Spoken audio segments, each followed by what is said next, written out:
Asia cup 2025 కోసం భారత selection committee మంగళవారం జట్టును ప్రకటించనుంది. ఇప్పటికే జట్టు ఎంపికపై సెలెక్టర్లు క్లారిటీకి వచ్చినట్లు తెలుస్తోంది.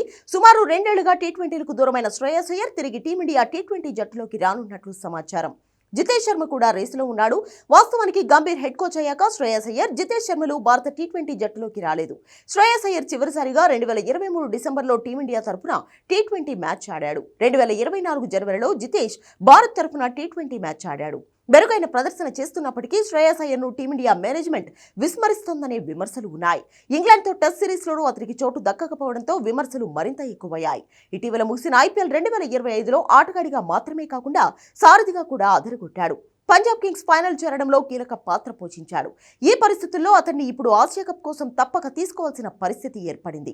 30 ఏళ్ల శ్రేయస్ అయ్యర్ కు అన్ని ఫార్మాట్లలో ఆడే సత్తా ఉంది. దీంతో ఆసియా కప్ కోసం అతని ఎంపిక లాంఛనమే కావచ్చు. మరోవైపు వికెట్ కీపర్ జితేష్ శర్మ కూడా రేసులో ఉన్నాడు.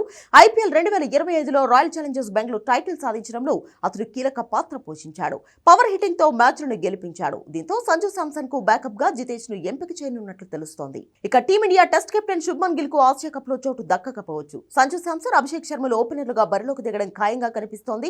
వీరికి బ్యాకప్ గా యశస్వి జైస్వాల్ ను ఎంపిక చేసే అవకాశం ఉంది. బుమ్రాను ఎంపిక చేస్తారా లేదా అన్నది అతని ఫిట్నెస్ పై ఆధారపడి ఉంటుంది.